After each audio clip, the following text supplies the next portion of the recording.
ஓம் சாந்தி. நாம் அனைவரும் இவ்வுலகின் உயர்ந்த ஆத்மாக்களாவோம்.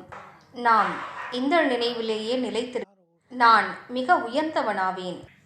உலகில் உள்ளவர்கள் பூஜைக்குரிய நிலையில் பார்க்கும் உயர்ந்த ஆத்மா நான். எனவே நான் அனைவருக்கும் கொடுக்க வேண்டும். யாரை நோக்கியும் தாகம் நிறைந்த பார்வையோடு நான் பார்க்கலாகாது.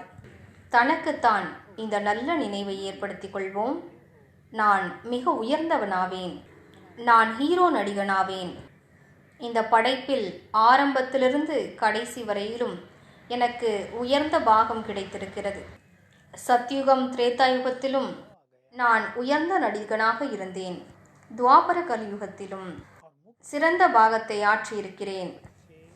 என்னை பகவானே தனது உயர்ந்த காரியத்திற்காக இப்போது தேர்ந்தெடுத்திருக்கிறார். தனது வரங்களையும் சக்திகளையும் தனது அதிகாரத்தையும் வழங்குவதற்காக என்னை அவர் தேர்ந்தெடுத்திருக்கிறார். தனக்குத்தான் இதனை நன்றாக ஏற்றுக்கொள்ள செய்வோம். உள்ளுக்குள்ளிருந்து எந்த மறுத்தலும் ஏற்படக்கூடாது. நான் மகான் ஆத்மா ஆவேன். இந்த நினைவு, இந்த உணர்வு நமக்குள் இருக்கும் உயர்ந்த தன்மைகளை விழிப்படைய செய்யும். நமக்குள் 2 யுகங்களின் தெய்வீக தன்மை அடங்கியிருக்கிறது. பல மகான் தன்மைகள் இருக்கின்றன. அவையும் விழிப்படைந்துவிடும். எனவே இன்று நாம் நடந்து திரிந்தபடி பயிற்சி செய்வோம். ஆழமாக உணர்ந்து பார்ப்போம். முழுவதுமாக ஏற்றுக்கொள்வோம்.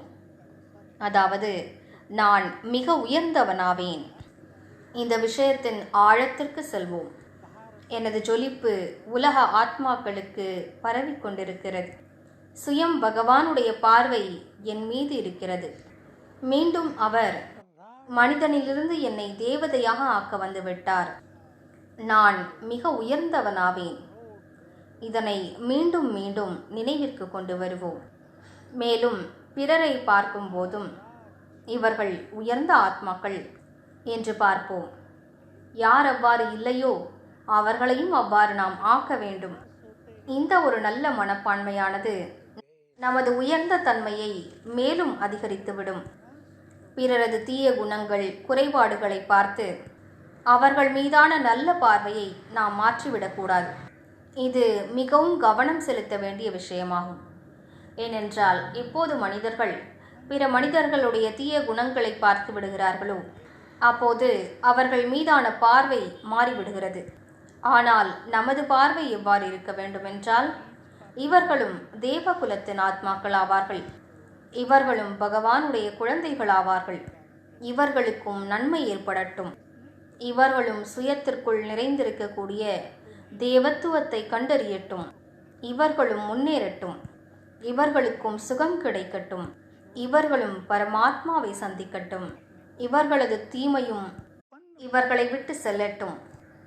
இப்படிப்பட்ட நமது சுப பாவனைகள் பிறருக்கு மிகுந்த உதவி புரியும். இவ்வாறு நாம் நினைவு செய்வோமானால் நம்மீதான அவர்களுடைய பாவனைகளும் மாறிவிடும்.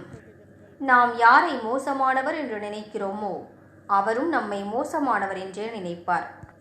மேலும் யாரை நாம் இவர் மிக உயர்ந்த ஆத்மா என்று நினைக்கிறோமோ அவரும் நம்மை அந்த பார்வையிலேயே பார்ப்பார். நமது பாவனைகள்தான் பிறர் மூலமாக பிரதிபலிக்கப்பட்டு நம்மிடமே வந்து சேர்க்கின்றன. பாபா நமக்கு மீண்டும் மீண்டும் நினைவுபடுத்தியிருக்கிறார், நீங்கள் மிக உயர்ந்தவர்களாவீர்கள். பகவான் கூட மேலே அமர்ந்தபடி சிந்தித்து கொண்டிருக்கிறார். இவர்கள் எத்தனை உயர்ந்தவர்கள் என்பதை எப்போது இவர்கள் உணரப்போகிறார்கள்? இதனை நாம் சற்று சிந்தித்து பார்க்க வேண்டும். எனவே இன்று முழு நாளும் நினைவு செய்வோம்.